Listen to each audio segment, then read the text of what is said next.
Baik, Assalamualaikum warahmatullahi wabarakatuh. Saya Rizky Indasari Ritonga dengan NIM 2203200012. Di sini saya akan membahas pembahasan tentang perkecambahan pada kelapa sawit. Perkecambahan kelapa sawit merupakan salah satu tahap yang paling krusial dalam proses produksi bibit kelapa sawit yang berkualitas. Karena pada fase inilah embrio biji mulai menunjukkan aktivitas kehidupan setelah periode dormansi yang panjang. Dormansi pada biji kelapa sawit terjadi secara alami akibat struktur endokap atau cangkang keras yang membungkus embrio sehingga menghambat pertumbuhan. Dalam narasi ini, perkecambahan dapat dipahami sebagai perpindahan biji dari kondisi istirahat menuju kondisi yang secara aktif fisiologis pada tanaman kelapa sawit. Proses ini tidak terjadi secara spontan meskipun biji telah dipanen, sebab bijinya memiliki masa dormansi panjang dan cangkang keras yang tebal. Oleh karena itu, penanganan perkecambahan harus mengikuti prosedur ilmiah yang tepat agar aktivitas respirasi, pembelahan sel, dan pertumbuhan bagian embryos seperti radikula dan plumula dapat terangsang secara optimal. Dalam konteks agronomi modern, pemahaman tentang tujuan perkecambahan menjadi fondasi penting dalam manajemen pembenihan kelapa sawit. Proses ini bertujuan memahami dormansi alami, yaitu kondisi ketika biji tidak mampu tumbuh meskipun berada dalam kondisi lingkungan yang ideal. Pematahan dormansi dilakukan melalui perlakuan khusus sehingga embrio biji mulai menunjukkan respon biologis. Dormansi dilakukan melalui perlakuan khusus sehingga embrio biji mulai melakukan respon biologis termasuk peningkatan aktivitas enzim respirasi, metabolisme cadangan makanan di dalam endosperm, serta aktivitas proses pembelahan dan pemajangan sel yang menjadi dasar munculnya radikula dan plumula. Tahap proses ini tingkat keberhasilan perkecambahan akan sangat rendah, bahkan dapat gagal sepenuhnya. Selain itu, tujuan lainnya adalah mempersiapkan kecambah agar mampu memiliki radikula yang panjang dan plumula yang mulai terbentuk dengan kondisi kesehatan yang baik. Keseragaman dan kualitas kecambah sangat menentukan produktivitas kebun di masa mendatang karena bibit yang tidak seragam akan menghasilkan tanaman dengan tinggi yang berbeda, daya saing berbeda, dan produktivitas tandan yang tidak maksimal. Dengan demikian, tahap perkecambahan berfungsi sebagai fondasi pengembangan kebun sawit yang berkelanjutan dan produktif. Kemudian selanjutnya itu perkecambahan kelapa sawit bukanlah sekedar proses teknis tetapi juga bentuk manajemen risiko dalam produksi bibit. Kegagalan pada tahap ini dapat menyebabkan kerugian besar bagi perusahaan atau petani karena bibit sawit membutuhkan waktu, tenaga, dan biaya yang tidak sedikit.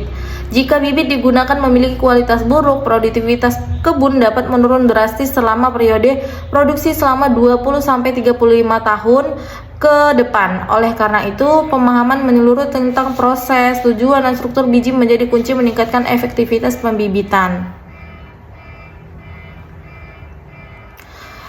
Kemudian yang selanjutnya itu tujuan dari perkecambahan. Tujuan perkecambahan kelapa sawit sangat penting untuk dipahami karena proses ini menjadi fondasi awal keberhasilan proses bibit yang unggul dan produktif. Perkecambahan bukan sekedar proses keluarnya radikula dan plumula dari embrio biji, tetapi merupakan tahapan fisiologis yang kompleks yang bertujuan membangunkan embrio dari kondisi dormansi agar dapat aktif kembali melakukan proses respirasi, metabolisme, dan serta pertumbuhan sel secara teratur. Dormansi pada biji kelapa sawit terjadi akibat struktur cangkang atau endokap yang sangat keras, sehingga meskipun biji berada dalam lingkungan yang ideal sekalipun, biji tetap tidak akan tumbuh. Dengan demikian, tujuan pertama perkecambahan adalah mematahkan kondisi dormansi ini dan mengubah embrio yang diam menjadi aktif kembali. Pematahan dormansi dilakukan melalui perlakuan khusus seperti pemanasan, perendaman, hingga pengaturan kelembapan dengan kontrol yang sangat ketat.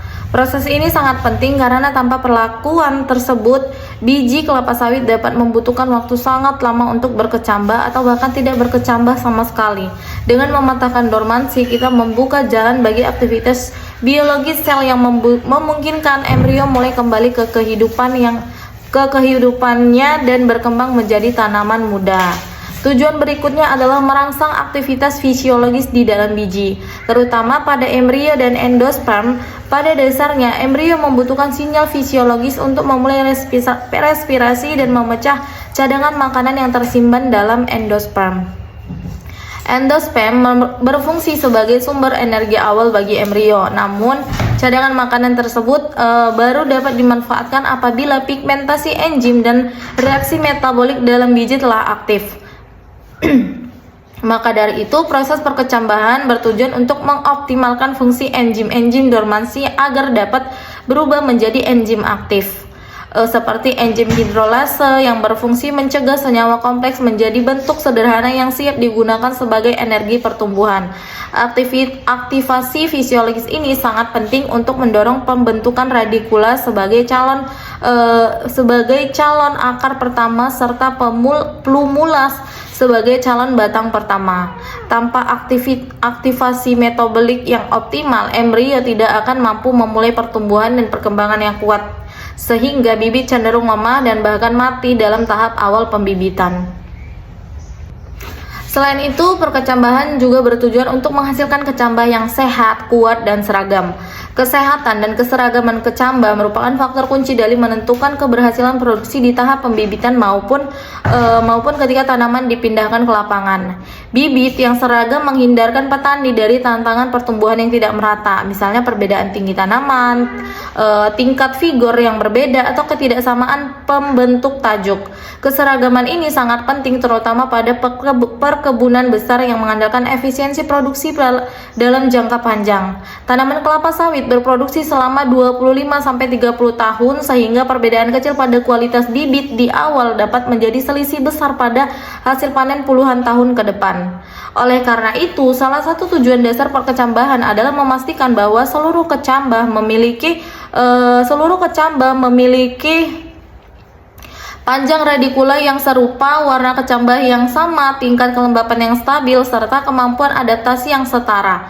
Dengan begitu, ketika bibit dipindahkan ke tahap pra-nursery dan main nursery, tingkat keberhasilan dapat mencapai angka optimal. Tujuan lain dari perkecambahan adalah mempersiapkan kecambah agar siap tanam ke media pembibitan dengan kualitas terbaik. Kecambah yang sudah melewati tahap pematahan dormansi, perendaman, pendinginan, inkubasi akan memiliki kondisi fisiologis yang matang untuk melanjutkan pertumbuhan pada lingkungan baru. Kecambah yang baik harus memiliki radikula sepanjang 2-3 cm, lurus, putih, bersih, serta plumula yang mulai muncul dengan tekstur keras namun lentur. Kondisi ini menunjukkan bahwa embrio memiliki kekuatan fisiologis untuk bertahan dan mampu menyerap air serta nutrisi langsung di lingkungan barunya. Tanpa persiapan yang matang pada tahap perkecambahan, bibit yang dipindahkan ke tahap penanaman awal mudah mengalami stres lingkungan, serangan jamur, atau gagal tumbuh. Dengan demikian, proses perkecambahan bukan hanya bertujuan menumbuhkan kecambah, tetapi juga menguatkan kecambah agar mampu melewati fase sulit saat mulai tumbuh di tanah. Perkecambahan juga bertujuan untuk meningkatkan efisiensi produksi bibit dan menurunkan tingkat kegagalan. Dengan perlakuan perkecambahan yang benar, tingkat keberhasilan pertumbuh kecambah bisa mencapai 80-90%, bahkan lebih jika manajemen dilakukan dengan baik. Angka ini sangat penting mengingat biji kelapa sawit memiliki nilai ekonomi yang tinggi, sehingga setiap persentase kegagalan berarti kerugian langsung bagi perusahaan atau petani. Sehingga setiap persentase ini, jika bibit yang tidak layak lolos tanpa seleksi perkecambahan, maka ketika ditanam di lapangan, bibit-bibit tersebut akan tumbuh tidak optimal, menghasilkan tanaman kerdil, produksi tandan rendah, atau rentan penyakit. Hal ini berakibat pada penurunan produktivitas kebun selama puluhan tahun. Dengan melakukan perkecambahan secara terencana, produsen bibit dapat meminimalkan risiko tersebut dan menjamin kualitas tanaman yang ditanam di lapangan. Selanjutnya, tujuan perkecambahan juga terkait erat dengan penyediaan bibit yang memiliki vigor tinggi. Vigor adalah kemampuan tanaman untuk tumbuh cepat, kuat, sehat. Bibit dengan vigor tinggi adalah bibit yang mampu beradaptasi terhadap pertumbuhan lingkungan awal, mampu menyerap nutrisi secara efisien, serta memiliki sistem akar yang berkembang baik. Perkecambahan yang terkelola dengan baik akan mendorong pembentukan akar lembaga yang sehat dan plumula yang kokoh. Sehingga ketika dipindahkan ke polybag, bibit akan lebih cepat terbentuk akar sekunder dan tajuk yang lebih kuat, yang lebih hijau serta lebar. Bibit yang tidak memiliki vigor tinggi umumnya memiliki radikula pendek, warna kecambah kusam, dan plumula tidak tegak. Tanaman seperti ini membutuhkan waktu lebih lama untuk menyesuaikan diri di tahap pembibitan dan pertumbuhannya seringkali tidak maksimal hingga dewasa. Oleh karena itu, perkecambahan merupakan langkah strategis untuk memastikan bibit yang dihasilkan memiliki kekuatan dasar untuk tumbuh menjadi tanaman produktif. Keseluruhan dari perkecambahan ini menunjukkan bahwa proses ini bukan sekedar langkah teknis tetapi merupakan strategi penting untuk membangun fondasi kebun kelapa sawit yang unggul, produktif, dan berkelanjutan. Perkecambahan adalah titik awal seluruh rangkaian produksi yang berlangsung selama puluhan tahun. Jika di tahap ini dilakukan dengan benar, maka tanaman yang dihasilkan memiliki daya tumbuh yang kuat, sistem akar yang kokoh, dan kemampuan menghasilkan tandan buah segar yang tinggi secara konsisten. Namun, jika tahap ini diabaikan atau dilakukan secara asal-asalan, kerugian jangka panjang tidak bisa dihindari. Oleh karena itu, memahami tujuan perkecambahan secara mendalam merupakan kunci bagi siapapun yang terlibat dalam produksi bibit kelapa sawit, baik petani, teknisi lapangan, maupun pengelola pembibitan skala produksi, skala industri. Selanjutnya itu ada struktur biji kelapa sawit. Struktur biji kelapa sawit merupakan komponen fundamental yang sangat menentukan bagaimana proses perkecambahan berlangsung dan bagaimana embrio mampu tumbuh menjadi tanaman yang muda yang sehat. Untuk memahami perkecambahan secara lebih mendalam, kita harus mengetahui lapisan-lapisan penting penyusun biji kelapa sawit, fungsi masing-masing lapisan, serta bagaimana interaksi antar bagian ini mempengaruhi keberhasilan proses pembibitan. Biji kelapa sawit termasuk kelompok biji berdaging dengan struktur berlapis-lapis di mana setiap lapisnya memiliki peran khusus selama proses perkembangan embrio. Secara umum, struktur biji kelapa sawit terdiri atas perikarp, endokarp, dan endosperm, serta embrio. Keempat bagian ini bekerja seperti sistem terpadu yang menentukan kekuatan biji, tingkat dormansi, serta kemampuan biji untuk menentukan perlakuan perkecambahan. Struktur ini pula yang membuat kelapa sawit berbeda dari banyak tanaman lainnya karena ketahanan cangkang yang sangat kuat menjadikan biji tidak dapat berkecambah secara alami tanpa perlakuan khusus. Lapisan pertama itu adalah perikarp, yaitu daging buah yang membungkus biji saat buah masih berada di tahap tandan. Perikarp ini terdiri dari kulit luar atau eksokarp, serabut tengah atau mesokarp, dan lapisan dalam yang melindungi endokarp. Pada saat proses ekstraksi minyak, perikarp akan dipisahkan dan tidak lagi menyatu dengan biji. Namun, memahami perikarp tetap penting karena sisa-sisa perikarp yang tidak dibersihkan dengan baik dapat menyebabkan pembusukan, jamur, atau menghambat proses pemanasan saat pematahan dormansi. Perikarp menjadi penting di tahap awal perkecambahan karena proses pemisahan biji dari daging buah harus dilakukan dengan benar untuk mencegah kontaminasi mikroorganisme yang dapat menghambat keberhasilan germinasi. Jika lapisan perikarp masih melekat pada biji, maka proses pemanasan tidak merata dan menyulitkan pergerakan uap untuk menuju embrio. Hal ini berfungsi menurunkan tingkat keberhasilan berpotensi menurunkan tingkat keberhasilan perkecambahan. Dengan demikian, meskipun perikarp bukan bagian yang turut berperan langsung dalam proses embrio, pertumbuhan embrio, keberadaannya selama tahap awal penanganan biji ikut menentukan kualitas akhir. Lapisan kedua ada endokarp, yaitu cangkang keras yang membungkus embrio dan endosperm. Endokarp merupakan salah satu lapisan terpenting sekaligus penyebab utama mengapa biji kelapa sawit memiliki dormansi yang panjang. Cangkang ini tersusun dari sel-sel lignin yang sangat padat dan keras sehingga berfungsi seperti pelindung alami yang kuat. Endokarp melindungi embrio dari gangguan fisik seperti benturan, gesekan, atau kerusakan mekanis saat buah dipanen, diproses, atau disimpan. Namun, kekuatan cangkang ini juga menyebabkan biji sulit menyerap air secara optimal sehingga mempengaruhi kecepatan aktivasi fisiologis embrio. Ketebalan endokarp bervariasi antara varietas Dura, Tenera, Viscifera. Pada varietas Dura, endokarp terkenal sangat tebal, sedangkan Tenera hasil persilangan Dura dan Viscifera ketebalnya lebih moderat dan umumnya menghasilkan produktivitas minyak yang lebih tinggi. Ketebalan cangkang inilah yang membuat heat treatment atau pematahan dormansi menjadi sangat penting untuk melunakkan jaringan dan membuat jalur masuknya air ke embrio. Tanpa perlakuan panas, cangkang tetap keras dan embrio akan tetap berada dalam kondisi tidur. Di dalam endokarp terdapat bagian yang sangat penting bagi pertumbuhan awal, yaitu endosperm. Endosperm merupakan jaringan putih yang lembut yang berfungsi sebagai cadangan makanan utama bagi embrio. Bagian ini melindungi kandungan lemak, protein, karbohidrat dalam jumlah tinggi untuk mendukung proses respirasi dan pertumbuhan embrio ketika mulai berkecambah. Endosperm berperan sebagai sumber energi sebelum bibit mampu melakukan fotosintesis secara mandiri. Ketika radikula muncul dan memasuki media tanah, cadangan ini terus digunakan sebagai energi sehingga energi awal hingga plumula mulai menghasilkan daun pertama dan dapat berfotosintesis. Kualitas dan jumlah endosperm yang baik sangat mempengaruhi figur awal berkecambah.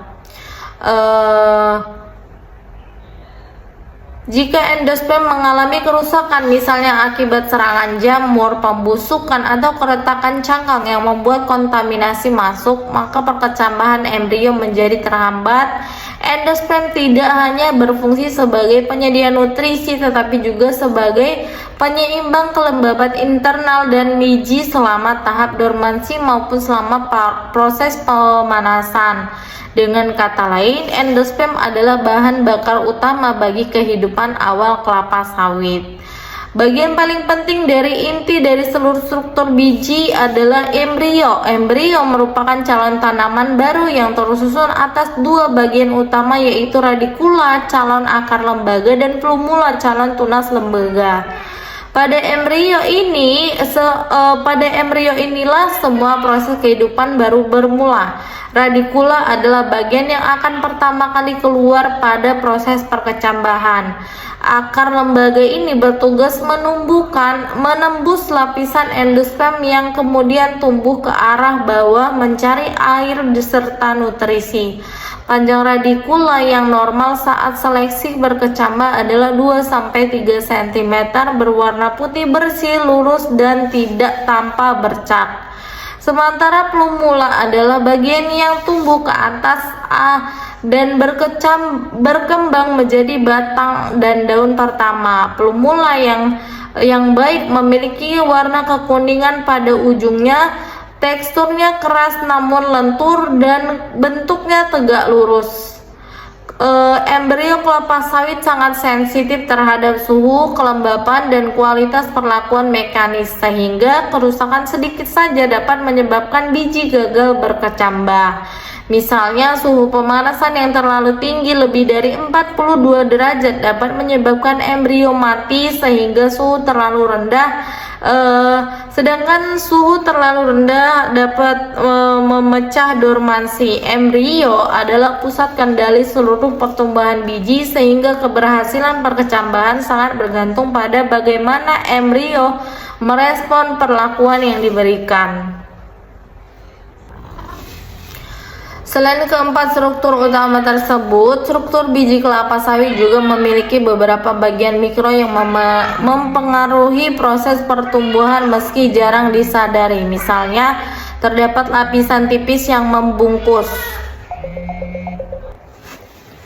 Selain keempat struktur utama tersebut, struktur kelapa sawit juga memiliki beberapa bagian mikro yang mempengaruhi proses pertumbuhan meski jarang disadari. Misalnya, terdapat lapisan tipis yang membungkus embrio yang berfungsi menjaga kelembapan internal. Juga terdapat jaringan kecil yang membantu transfer nutrisi dari endosperm ke embrio. Pada beberapa varietas, perbedaan struktur mikro ini dapat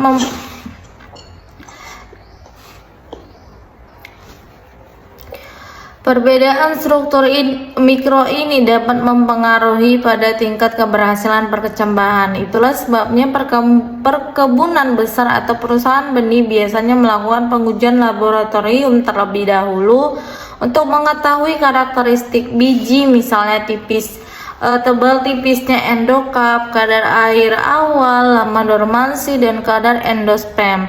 Semua informasi ini menjadi penting untuk menentukan perlakuan pemanasan, lama perendaman, serta proses inkubasi yang tepat. Struktur biji juga memberikan gambaran kenapa manajemen perkecambahan harus sistematis dan tidak boleh sembarangan.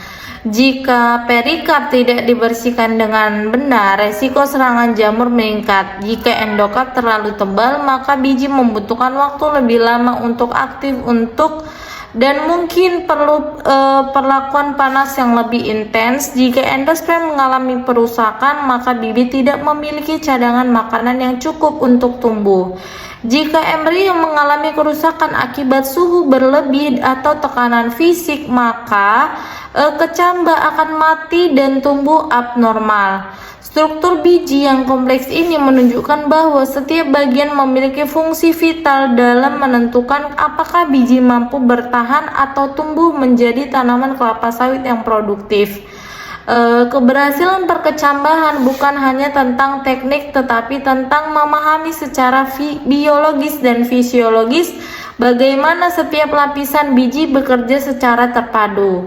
Dengan memahami struktur biji kelapa sawit secara mendalam, kita akan menyadari bahwa perkecambahan bukan hanya proses teknis, tetapi proses merupakan perjalanan biologis yang melibatkan aktivasi sistem kompleks dalam biji. Struktur inilah yang menentukan bagaimana biji bereaksi terhadap perlakuan, bagaimana embrio bangun dari dormansi, bagaimana nutrisi dipasok melalui endosperm, dan bagaimana radikula serta plumula muncul melalui cangkang keras.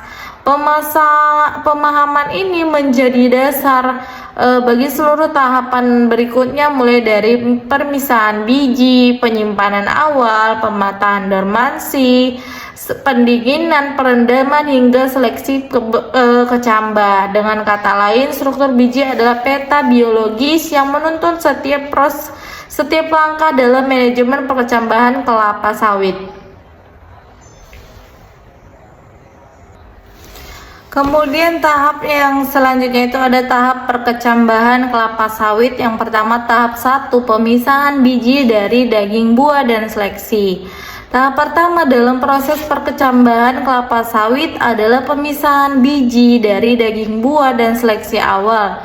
Sebuah langkah fundamental yang menentukan kesuksesan seluruh proses germinasi.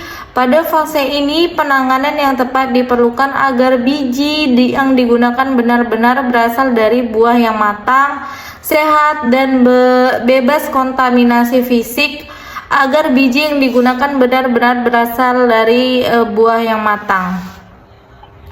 Proses dimulai dari perontokan buah dari tandannya. Setelah panen, tanda buah segar dipisahkan menjadi butiran buah, dan masing-masing butiran inilah yang mengandung biji kelapa sawit dalamnya. Perontokan harus dilakukan secara hati-hati untuk menghindari pecahnya endokap.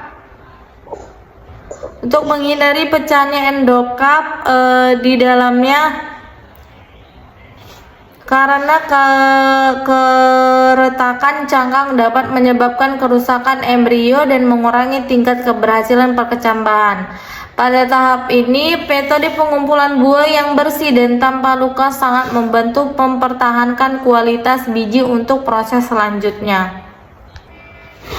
Setelah buah terpisah dari tandan, butiran buah kelapa sawit direndam dalam air untuk memulai proses pembusukan terkontrol pada bagian perikap atau daging buah. Perendaman dapat berlangsung beberapa hari hingga jaringan buah melembek dan mudah dilepaskan. Proses ini disebut fermentasi basah, yang bertujuan untuk meluruhkan daging buah tanpa merusak endokap. Pembusukan terkontrol ini sangat penting karena daging buah yang masih melekat dapat menjadi sumber jamur dan bakteri yang mengganggu proses pemanasan dan inkubasi nantinya. Perendaman yang baik juga membantu mengurangi resiko kontaminasi bau busuk dan mempercepat pengelupasan mesokap. Air perendaman harus diganti secara berkala agar menjaga keberhasilan dan mencegah perkembangan mikroorganisme yang merugikan. Air perendaman ini selanjutnya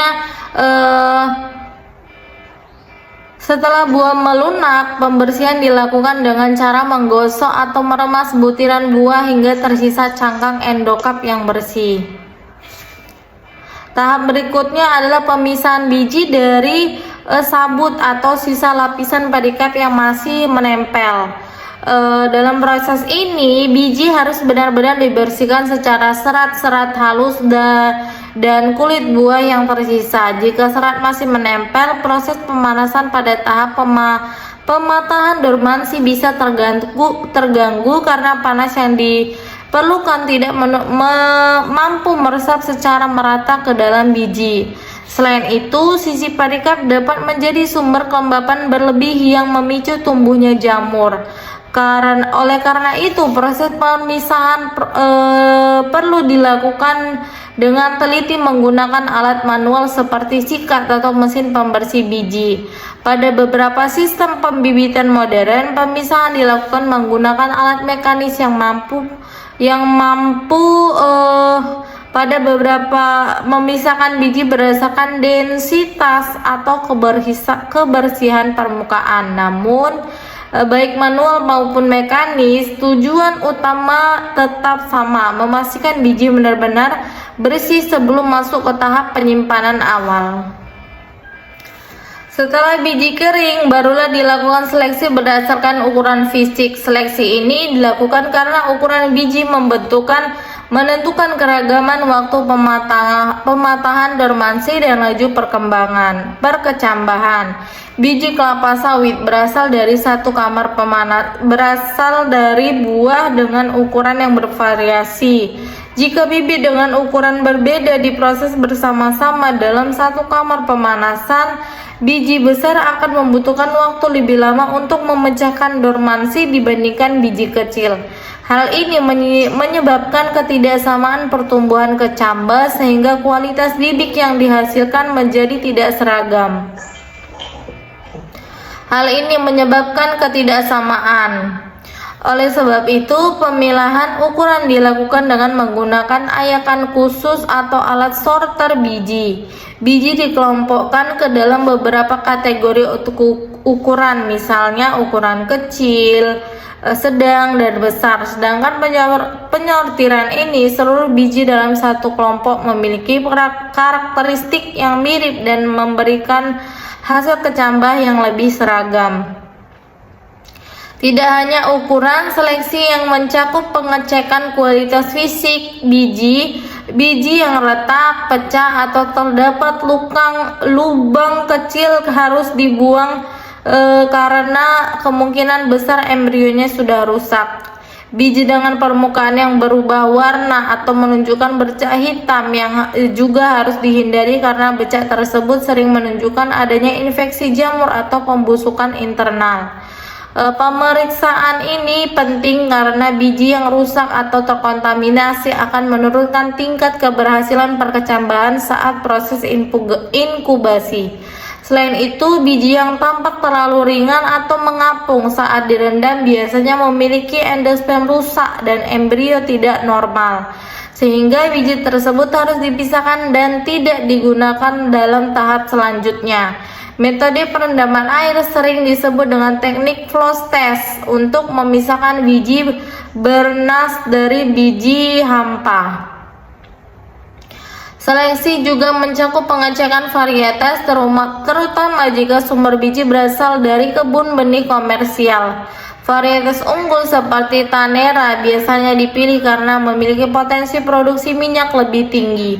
Varietas Dura atau Visifera tidak digunakan sebagai bahan tanaman langsung kecuali untuk kebutuhan penelitian atau perbanyakan benih tertentu.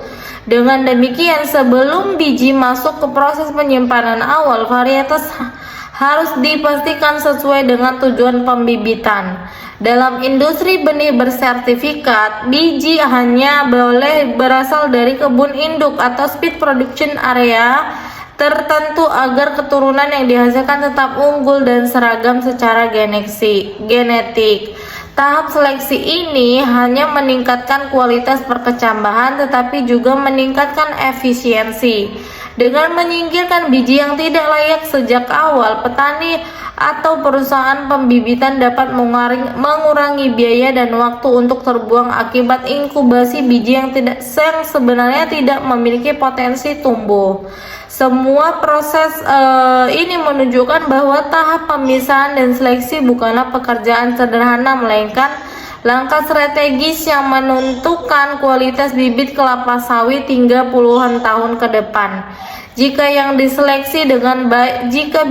biji yang diseleksi dengan baik akan menghasilkan kecambah yang sehat, seragam dan kuat yang kemudian akan berkembang menjadi tanaman produktif dan terhadap tantangan lingkungan. Kemudian tahap kedua itu tahap penyimpanan awal. Tahap penyimpanan awal merupakan fase penting dalam proses perkecambahan kelapa sawit karena pada tahap inilah biji melakukan penyesuaian awal terhadap lingkungan, menstabilkan kelembapan dan menyamakan tingkat kematangan secara fisiologis sebelum masuk ke tahap pematangan dormansi. Setelah melalui proses pemisahan, pembersihan, seleksi, biji kelapa sawit tidak langsung dipanaskan atau direndam, melainkan harus melalui periode penyimpanan awal yang terkontrol. Pada tahap ini, biji ditempatkan dalam karung berongga seperti karung goni, bukan plastik tertutup, untuk memungkinkan sirkulasi udara berjalan dengan baik. Penyimpanan dilakukan pada suhu ruang sekitar 18-20 derajat Celcius, yaitu suhu yang tidak terlalu panas tetapi cukup stabil untuk menjaga kondisi internal biji. Suhu yang terlalu tinggi dapat menyebabkan embrio mengalami stres sebelum waktunya, sedangkan suhu terlalu dingin dapat memperlambat proses penyesuaian fisiologis. Dengan menjaga biji dari kondisi ini, kandungan air internal biji dapat menjadi lebih seimbang sehingga biji siap menerima perlakuan pemanasan pada tahap berikutnya. Penyimpanan awal ini juga bertujuan mencegah pertumbuhan jamur. Biji kelapa sawit yang baru dibersihkan biasanya masih memiliki kelembapan alami yang cukup tinggi, terutama pada permukaan cangkangnya. Dengan penyimpanan biji dalam karung berongga, udara dapat mengalir secara kontinu sehingga kelembapan berlebih dapat keluar dan tidak terperangkap. Hal ini sangat penting karena jamur dapat tumbuh dengan cepat pada biji yang lembab dan tertutup rapat. Jamur tidak hanya merusak permukaan cangkang tetapi juga dapat menembus melalui celah mikro dan menginfeksi endosperm atau bahkan embrio. Jika embrio terinfeksi, maka biji dapat kehilangan vitalitas dan gagal berkecambah meskipun sudah melalui proses pemanasan yang benar. Oleh karena itu, penyimpanan tidak hanya berfungsi sebagai penyesuaian awal, tetapi juga sebagai langkah perlindungan yang memastikan biji tetap steril secara alami sebelum proses lebih lanjut. Selain mencegah jamur, penyimpanan berfungsi untuk menyamakan tingkat kematangan biji. Meskipun biji dipanen dari tandan yang sama, tingkat kematangan fisiologis antara satu dengan yang lain dapat berbeda. Ada biji yang lebih muda, ada biji yang lebih tua, ada yang berada tepat pada tingkat kematangan optimal. Jika biji yang tingkat kematangannya bervariasi langsung masuk ke tahap tingkat pematahan dormansi, respon mereka terhadap proses panas tidak akan seragam. Biji yang terlalu muda mungkin menjadi terlalu lembut atau rusak ketika dipanaskan. Sementara biji yang terlalu tua mungkin tetap dorman meskipun sudah diberikan perlakuan. Dengan menyimpan biji selama beberapa minggu, aktivitas metabolik rendah di dalam biji menjadi lebih stabil dan keseragaman kematangan meningkat. Hal ini menyebabkan biji siap untuk menerima perlakuan panas secara serempak sehingga tingkat keberhasilan perkecambahan lebih tinggi dan hasil kecambah menjadi jauh lebih seragam.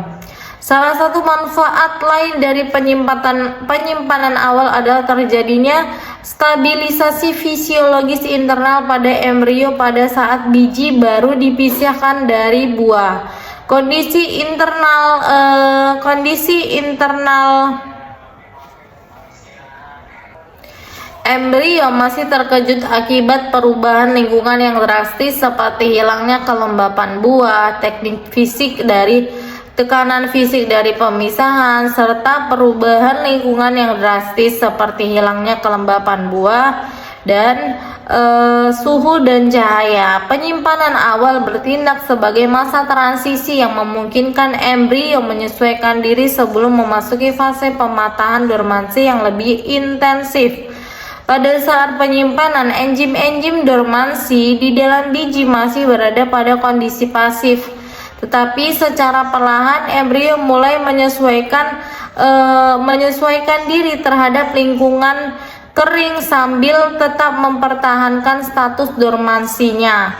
Proses ini penting karena jika biji langsung dipanaskan tanpa penyesuaian, embrio bisa mengalami kerusakan biologis seperti penurunan kemampuan respirasi atau stres suhu yang dapat menghambat pertumbuhan radikula pada tahap germinasi nanti. Selama penyimpanan awal, kelembapan ruangan dan sirkulasi udara harus dijaga dengan baik. Biji sebaiknya tidak ditumpuk terlalu tinggi dalam karung agar aliran udara tetap optimal. Pemantauan kondisi karung penyimpanan juga perlu dilakukan secara berkala. Jika ditemukan tanda-tanda kelembapan berlebih seperti bau apek, karung harus segera dibuka dan biji diangin-anginkan kembali. Proses ini terdengar sederhana namun sangat menentukan dalam menjaga kualitas biji. Dalam banyak kasus di lapangan, kegagalan perkecambahan sering ditemukan bukan pada tahap pemanasan atau inkubasi, tetapi akibat kesalahan kecil dalam penyimpanan awal seperti kalung terlalu rapat, ruang penyimpanan terlalu lembab, atau biji dibiarkan menumpuk tanpa ventilasi. Pada dasarnya, penyimpanan awal adalah tahap yang sering dianggap sepele, namun justru memiliki peran besar dalam menjaga keberhasilan proses perkecambahan. Biji yang stabil dari segi kelembapan, bebas jamur, memiliki tingkat kematangan seragam, serta fisiologis embrio yang siap menerima perlakuan pemanasan menghasilkan kecambah yang lebih seragam dan berkualitas. Penyimpanan awal yang baik menciptakan bibit yang lebih kuat, lebih tahan terhadap stres lingkungan, dan lebih responsif terhadap proses pematahan dormansi. Dengan memahami makna penting tahap ini, kita dapat memastikan bahwa setiap biji masuk ke tahap berikutnya memiliki potensi pertumbuhan yang optimal, sehingga proses perkecambahan kelapa sawit dapat berjalan dengan tingkat keberhasilan yang tinggi dan efisiensi maksimal. Kemudian selanjutnya itu ada tahap 3, pematahan dormansi. Tahap pematahan dormansi merupakan inti dari proses perkecambahan kelapa sawit karena bijinya memiliki cangkang keras dan enzim dormansi yang membuat embrio tidak dapat tumbuh secara alami. Dormansi ini membuat biji tetap tidur meskipun berada dalam kondisi ideal, sehingga perlakuan panas terkontrol menjadi satu-satunya cara untuk membangunkan embrio. Proses dimulai dari perendaman biji selama 7 hari. Perendaman ini memiliki tujuan pertama, mengembalikan kelembapan biji setelah proses pengeringan dan seleksi. Kedua, membersihkan sisa kotoran halus yang mungkin dapat menempel. Air perendaman diganti tiap hari untuk menghindari pertumbuhan jamur. Biji yang telah direndam tidak langsung dipanaskan tetapi ditiriskan dan dimasukkan ke dalam plastik berongga agar sirkulasi air tetap berjalan selama proses pemanasan berlangsung.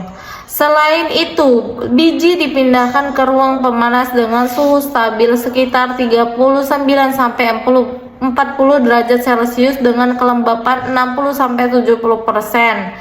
Suhu ini menunjukkan titik ideal yang terbukti mampu melunakkan cangkang endokard dan mengaktifkan enzim-enzim dormansi di dalam biji. Pada suhu ini, struktur lignin dalam cangkang mulai melunak sehingga air dan oksigen lebih mudah masuk ke dalam embrio. Namun, pemanasan ini sangat sensitif. Jika suhu melebihi 42 derajat, embrio bisa rusak, sementara jika terlalu rendah, dorminasi tidak akan pecah. Ruang pemanas harus dijaga stabil setiap hari agar biji mendapat perlakuan panas merata. Biji tidak diperbolehkan ditumpuk terlalu tinggi agar panas dapat mencapai seluruh permukaan secara konsisten. Proses pematahan dormansi berlangsung selama 60-80 hari. Tergantung biji dan ketebalan cangkangnya. Namun bila biji tidak dibiarkan di dalam ruang pemanas secara terus-menerus selama 7 hari, biji harus dikeluarkan dari ruang pemanas untuk diangin-anginkan selama 1-2 jam. Penganginan ini penting untuk menstabilkan suhu internal biji selama mengurangi resiko overheating. Setelah diangin-anginkan, biji disiram sedikit untuk menambah kadar airnya sebelum dimasukkan kembali ke ruang pemanas. Siklus panas dingin lembab inilah yang memicu peningkatan aktivitas metabolik embrio.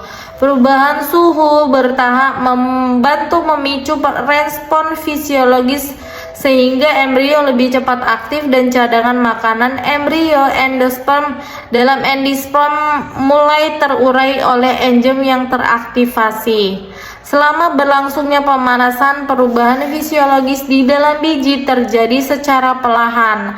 Aktivitas respirasi embrio mulai meningkat, cadangan makanan di endosperm mulai terpecah menjadi gula sederhana yang siap diserap embrio, dan jaringan internal biji menjadi lebih lunak sehingga radikula dapat keluar lebih mudah pada tahap perkecambahan nanti. Selain itu, proses ini membantu menyeragamkan kondisi hidrasi antar biji. Jika biji tidak melalui tahap pemanasan, tingkat perkecambahan bisa sangat rendah dan tidak seragam, sehingga kualitas kecambah tidak konsisten saat memasuki tahap inkubasi germinasi. Pematahan dormansi juga bertujuan memastikan seluruh biji berada pada tahap kondisi fisiologis yang sama. Ketika dipindahkan ke tahap selanjutnya, biji besar biasanya membutuhkan waktu lebih lama dibandingkan biji kecil. Namun ketika heat treatment dilakukan dalam kondisi terkontrol, variasi waktu ini dapat diminimalkan. Keseragaman ini penting agar kecambah yang dihasilkan memiliki ukuran yang hampir sama dan dapat dipindahkan ke pembibitan dengan tingkat keberhasilan yang tinggi. Pada tahap pembibitan modern, ruang pemanas biasanya dilengkapi termometer hygrometer untuk menjaga suhu dan kelembapan stabil. Dalam beberapa kasus, sistem otomatis digunakan untuk menyesuaikan suhu ketika terjadi fluktuasi udara di luar. Perlu dipahami bahwa pematahan dormansi bukan sebatas menghangatkan biji, tetapi merupakan proses biologis yang sangat menentukan kualitas kecambah.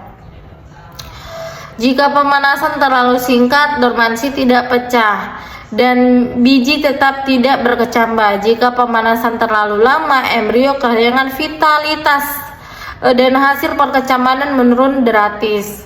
Karena itu, manajemen waktu, suhu, dan kelembapan menjadi kunci penting keberhasilan. Pada akhir tahap pematahan dormansi, biji biasanya menjadi lebih berat karena menyerap air sedikit lebih lunak pada permukaan cangkang dan memiliki kondisi internal yang siap untuk masuk ke tahap pendinginan. Tahap keempat itu tahap pendinginan dan perendaman. Tahap pendinginan dan perendaman merupakan fase transisi yang sangat penting setelah biji kelapa sawit menjalani proses pematahan dormansi melalui pemanasan selama 60-80 hari. Pada tahap ini, biji membutuhkan waktu untuk menyesuaikan diri dari kondisi panas yang stabil menuju menuju kondisi suhu ruang sebelum masuk ke proses inkubasi perkecambahan. Pendinginan dilakukan dengan cara membiarkan biji berada pada suhu sekitar 25 derajat Celcius selama kurang lebih 5 hari. Tahap ini memiliki peran krusial dalam menurunkan suhu internal biji secara bertahap agar embrio tidak mengalami kejutan suhu.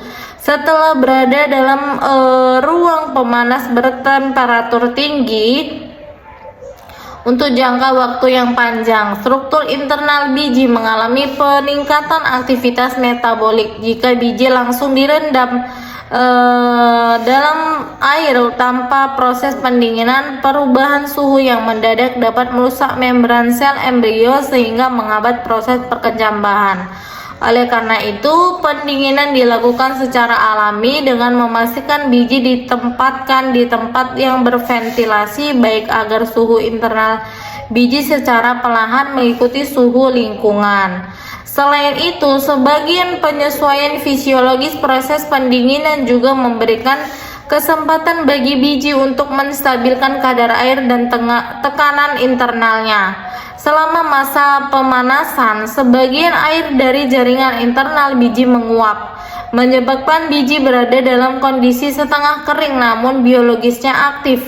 Pada masa pendinginan, biji mulai mengembalikan keseimbangan internalnya dan mempersiapkan diri untuk menerima air secara optimal pada tahap berikutnya, yaitu perendaman. Biji yang berhasil melewati pendinginan biasanya menunjukkan perubahan fisik yang lebih stabil seperti cangkang yang tidak terlalu panas saat disentuh dan sedikit lembab karena proses respirasi yang masih berjalan. Stabilitas ini penting karena embrio kelapa sawit sangat sensitif terhadap perubahan suhu yang mendadak. Setelah pendinginan selama 5 hari selesai, biji memasuki tahap perendaman. Selama 4 hari, perendaman dilakukan dengan menggunakan air bersih yang diganti tiap hari. Proses ini bertujuan untuk mengisi kembali air yang hilang selama proses pemanasan. Air merupakan komponen vital yang dibutuhkan oleh embrio untuk menunjukkan aktivitas fisiologis menuju proses perkecambahan. Pada fase perendaman, air mulai diserap secara bertahap oleh biji melalui pori-pori mikro yang pada permukaan endokap. Air yang masuk ke dalam biji akan menggantikan kembali enzim-enzim yang telah terbangun selama proses pemanasan. Enzim seperti amilase dan protase akan bekerja lebih maksimal ketika biji memiliki kadar air yang cukup sehingga cadangan makanan dalam endoskem dapat dipecah menjadi molekul yang dapat diserap oleh embrio untuk pertumbuhan radikula dan plumula. Perendaman juga berfungsi untuk mempercepat proses fisiologis menjelang germinasi. Selama proses ini, jaringan embrio menjadi lebih aktif dalam respirasi sehingga kebutuhan oksigen meningkat dengan mengganti air perendaman setiap hari. Suplai oksigen tetap terjaga, mikroorganisme yang mungkin tumbuh dapat dihindari.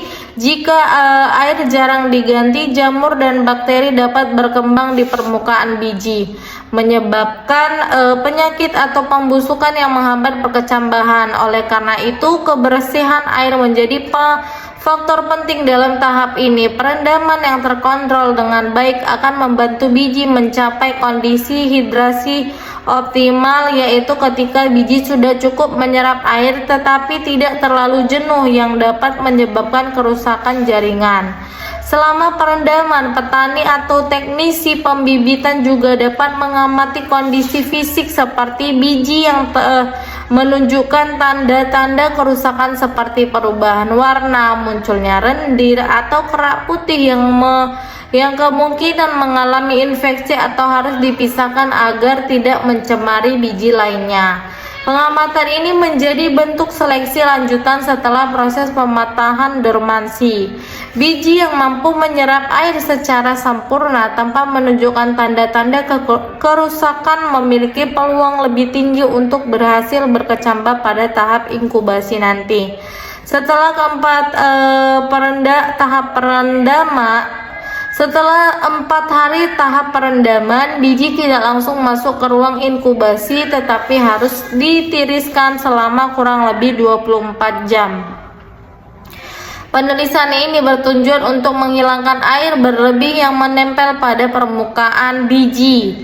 Jika biji terlalu basah, resiko tumbuhnya jamur di ruang inkubasi akan meningkat karena kondisi ruang inkubasi memiliki kelembapan tinggi. Penirisan bertujuan untuk memastikan biji memiliki kadar air yang seimbang, tidak terlalu kering atau tidak terlalu basah. Keseimbangan ini penting untuk menciptakan kondisi optimal bagi embrio ketika memasuki proses perkecambahan. Dengan kadar air yang tepat, embrio mampu melanjutkan proses hidrasi dan respirasi secara lebih stabil. Tahap selanjutnya itu ada tahap inkubasi perkecambahan. Tahap inkubasi perkecambahan merupakan fase yang sangat menentukan dalam seluruh proses germinasi biji kelapa sawit karena pada tahap ini keluarnya radikula atau akar lembaga mulai terlihat secara nyata. Setelah melewati masa pemanasan yang panjang serta pendinginan dan perendaman yang bertujuan mengaktifkan embrio, biji kini memasuki fase pertumbuhan aktif di ruang inkubasi. Ruang inkubasi biasanya memiliki suhu sekitar 28-30 derajat Celcius dengan kelembapan tinggi mencapai 80-90 derajat. Kondisi ini dirancang agar menyerupai lingkungan tropis lembab yang ideal bagi proses perkecambahan. Suhu yang dirancang agar tidak terlalu tinggi tetapi stabil membantu embrio mempertahankan aktivitas metaboliknya, sementara kelembapan tinggi memastikan biji tidak mengalami kekeringan selama masa inkubasi. Perpaduan kedua faktor ini menciptakan lingkungan fisiologis yang memungkinkan radikula muncul secara konsisten dan seragam. Pada tahap ini biji tidak lagi disimpan dalam karung atau plastik, tetapi disebarkan di atas tray atau kotak khusus yang sebelumnya telah disterilkan. Penataan biji tidak boleh terlalu rapat agar sirkulasi udara tetap terjaga dan pertumbuhan jamur bisa diminimalkan. Setiap biji tetap membutuhkan ruangan atau keluar radikula tanpa saling menekan satu sama lain.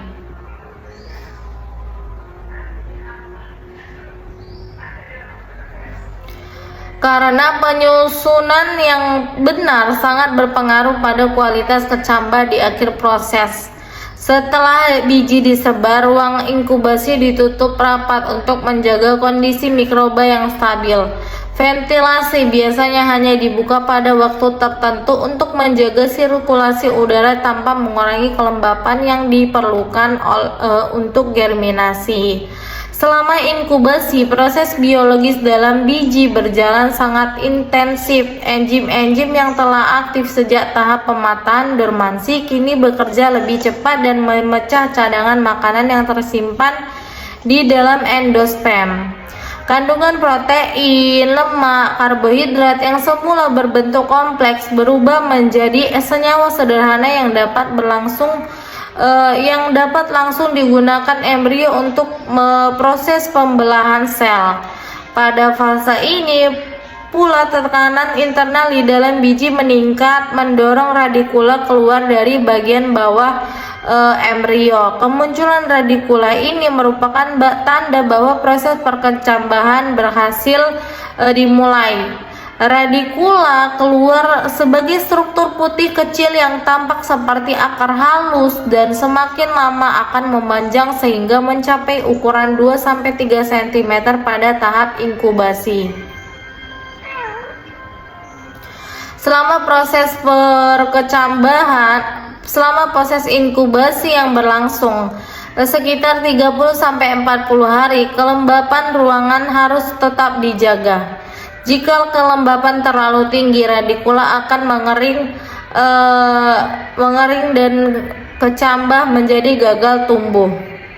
Sebaliknya, kelembapan yang terlalu tinggi dapat memicu pertumbuhan jamur dan permukaan biji. Oleh karena itu, petugas pembibitan harus melakukan pengecekan rutin terhadap ruang inkubasi, memastikan tidak ada genangan air, tidak ada kondensasi berlebih atau tanda-tanda jamur. Pada kotak germinasi, pencahayaan ruangan juga diatur agar tidak terlalu terang karena sinar langsung dapat meningkatkan suhu dan menurunkan kelembapan ruangan.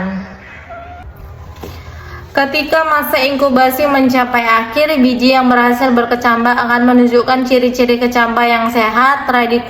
Radikula berwarna putih bersih dengan panjang sekitar 2-3 cm, tidak berjamur, tidak menghitam, dan tumbuh lurus ke bawah. Plumula biasanya belum keluar sepenuhnya pada tahap ini, namun ujungnya mulai terlihat sebagai struktur kekuningan kecil yang menunjukkan bahwa calon tunas sudah terbentuk. Kecambah pada tahap ini sangat sensitif, sehingga penanganannya harus dilakukan dengan hati-hati untuk menghindari kerusakan fisik. Kecambah kemudian siap dipindahkan ke tahap berikutnya, yaitu tahap seleksi kecambah, di mana hanya kecambah terbaik yang akan dipilih untuk ditanam di pembibitan awal. Kemudian tahap selanjutnya itu ada seleksi kecambah. Tahap seleksi kecambah merupakan langkah terakhir dalam proses perkecambahan kelapa sawit sebelum benih dipindahkan ke pembibitan awal. Pada tahap ini, seluruh kecambah yang telah melalui inkubasi diperiksa secara teliti untuk memastikan hanya kecambah terbaik dan paling sehat yang dipilih. Seleksi ini penting karena kualitas kecambah pada tahap ini akan menentukan keberhasilan pertumbuhan bibit di polybag, tingkat ketahanan tanaman, serta produktivitas kelapa sawit di masa dewasa. Dengan demikian, seleksi kecambah bukan sekadar proses penyortiran, tetapi merupakan strategi untuk menjamin bahwa hanya bibit unggul yang dibawa ke tahap pembibitan. Kriteria yang pertama adalah kondisi radikula, yaitu akan lembaga yang menjadi struktur pertama yang keluar dari biji. Radikula yang baik berwarna putih bersih, tidak bercak, tidak menghitam, dan memiliki panjang sekitar 2-3 cm. Radikula harus tumbuh lurus, tidak melengkung, tidak patah. Radikula yang terlalu pendek atau terlalu panjang dianggap kurang ideal karena menunjukkan ketidakseimbangan dalam pertumbuhan embrio. Jika radikula sudah menunjukkan tanda-tanda kecoklatan atau mengering, kecambah dianggap tidak layak karena kemungkinan besar akan mati ketika dipindahkan ke media tanah. Kriteria kedua adalah plumula atau calon tunas lembaga yang akan berkembang menjadi batang atau daun pertama. Plumula yang sehat biasanya mulai muncul sebagai ujung kecil berwarna kekuningan atau putih krem. Struktur ini harus tegak, tidak bengkok, tidak rusak. Plumula yang terlalu cepat tumbuh atau terlipat sering menunjukkan bahwa kondisi ruang inkubasi tidak optimal dan kecambah yang mengalami tekanan lingkungan. Kecambah dengan plumula cacat biasanya tidak dipilih karena pertumbuhannya akan terhambat di tahap berikutnya. Kriteria selanjutnya itu diperiksa adalah warna secara keseluruhan kecambah. Kecambah sehat memiliki warna putih krem, bersih, dan tidak menunjukkan tanda jamur, bercak-bercak abu-abu atau benang halus putih pada permukaan biji sehingga terjadi indikasi awal adanya serangan jamur. Kecambah seperti ini harus disingkirkan agar tidak menginfeksi kecambah lain selama proses penyimpanan dan penanaman. Selain itu, tekstur kecambah harus keras namun tetap lentur. Jika kecambah terlalu lembek, itu menunjukkan bahwa jaringan embrio terlalu jenuh air atau mulai membusuk. Bentuk kecambah juga menjadi perhatian penting. Kecambah yang tumbuh dari bagian yang tidak semestinya, biasanya radikula muncul dari sisi yang salah, dianggap abnormal dan tidak layak tanam. Kecambah abnormal sering berkembang menjadi tanaman yang tidak produktif karena bagian strukturnya tidak tumbuh secara simetris. Pada tahap ini, kecambah diperiksa secara manual satu persatu dan seleksi dilakukan secara ketat. sehingga keberhasilan biasanya mencapai 80-90% jika semua tahapan sebelumnya berjalan dengan baik.